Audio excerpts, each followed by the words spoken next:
ask you today just to picture the face of the person who's causing you the most grief, the most pain, the most problems in your life right at the moment. Okay, do you have that image in front of your eyes? So now let me ask you, yesterday, how did you respond to that person? In your heart, in your mind, what thoughts have been running through your head about them?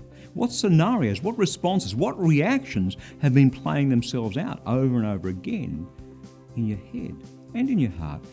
How do you feel about that person right now? I'm guessing that there are a few answers there that you're probably not all that comfortable with. Perhaps those questions have taken you to a place where you'd rather not be. Because when people sin against us, we harden our hearts towards them and we close off our lives. So, and here's my final question for you today. How did Jesus react to exactly those sorts of people? Matthew chapter 9, verses 9 and 10. As Jesus was walking along, he saw a man called Matthew sitting at the tax booth. And he said to him, "Follow me." And he got up and followed him. And as he sat at dinner in the house, many tax collectors and sinners came and were sitting with him and his disciples. Now, tax collectors were the scum of the earth back in those days.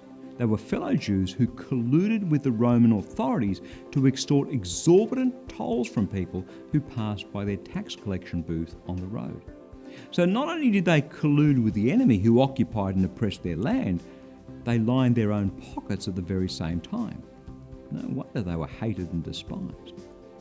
But Jesus, instead of shunning them, invited one of them to become one of his disciples. And then he went and had dinner with a bunch of these sinners, with the very same people who were hated and shunned by good, God-fearing Jews.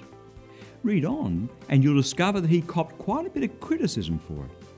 But his take on it was that it was exactly for people like them that he'd come to this earth to save them. And let me be blunt with you here. If you believe in Jesus, if you claim to follow him, it's exactly for people like these that God's put you on this earth, to share the love of Christ with them so that perhaps some of them will be saved. So back to that one person I had you picturing a moment ago, your most difficult person, your tax collector, if you will. It's that person to whom Jesus has sent you. Be open, be engaging, show them the love that Christ has shown you. That's God's word, fresh for you today.